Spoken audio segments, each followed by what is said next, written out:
ہمارے پاس 1-2 منٹ ہے، اگر ہمارے ساتھ آج اسحاق صاحب موجود ہیں یہاں پہ تو کچھ 1-2 منٹ میں چند ایک اور اشعار اگر آپ سنا دیں اپنے تو میں سب سے پہلے تو میں نہایت مشکور ہوں ایشین گولڈ کے ڈاکٹر صاحب کا اور مظہر بخاری صاحب کا اور آپ کا نہایت مشکور کہ آپ نے وقت دیا.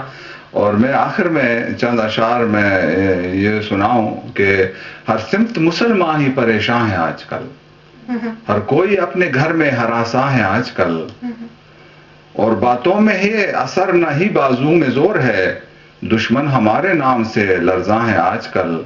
اور بس ہم پہ ٹوٹتے ہیں زمانے کے ظلم کیوں، بس ہم پہ ٹوٹتے ہیں زمانے کے ظلم کیوں، کتنا طویل ہم پہ امتحان ہے آج کل، اور ہو جائیں ایک ہاتھ پہ ہی کاش ہم جمع، اطہر کے دل میں ایک ہی ارماں ہے آج کل. اور یہی میرا پیغام ہے کہ آپس میں اتفاق اور اتحاد سے رہیں، پیار و محبت سے رہیں،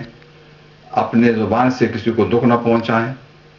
اور کوشش کریں کہ کسی کو سکھ دیں، کسی کو خوشی دیں. یہ بہت بڑی بات ہے. تو میں پھر شکریہ ادا کرتا ہوں آپ کا اور تمام سامعین و ناظرین کا جنہوں نے مجھے سنا. میرے گھر میں بھی اگر جو مجھے دیکھ رہے ہیں سب کو سلام اور آداب پیش کرتا ہوں. اللہ تعالیٰ آپ کو اور جتنے بھی سننے والے ہیں اور دیکھنے والے سب کو سلامتی سے رکھے. بہت بہت شکریہ اسحاق صاحب، بہت دور سے آپ آج ہمارے ساتھ ادھر تشریف لائے، ہمارے ساتھ پروگرام میں موجود رہے. انشاءاللہ اگلے